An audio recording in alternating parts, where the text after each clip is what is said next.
আসসালামু আলাইকুম।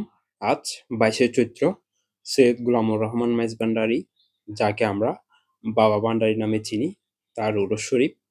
বিশেষ করে মাইজভান্ডার দরবার শরীফের উরুসগুলো বাংলা মাস অনুসরণ করেই হয়ে থাকে।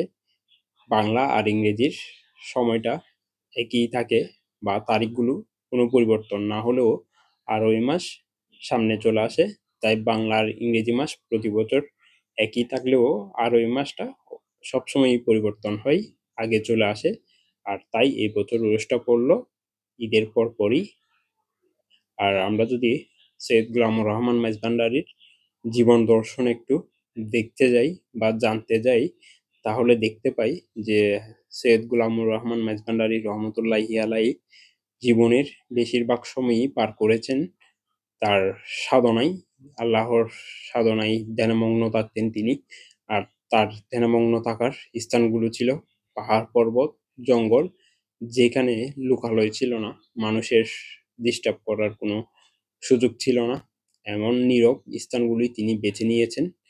আর তার সাধনা স্থলগুলো যদি আরেকটু দেখি, তাহলে আমরা দেখতে পাই যে কাউকালী, রাঙ্গামাটির গহীন পাহাড়ে কিংবা পাহাড়ের পাদদেশ, আর খাগড়াছড়ির মধ্যেও তার সাধনা স্থলগুলো রয়েছে।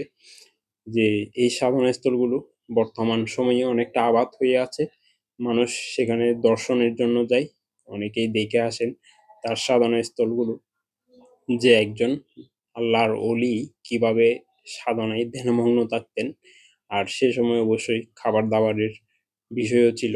আমরা যদি একটু ইতিহাসের দিকে দেখি, তাহলে আমরা দেখতে পাই যে কাউকালীর যে সাধনা স্থলটি রয়েছে, সেখানে তিনি ১২ বছর একটানা সাধনায় নিমজ্জিত ছিলেন। সে সময় ওনাকে কেউ খুঁজে পাননি, বরং উনি সেখান থেকে আবার ফিরে আসেন।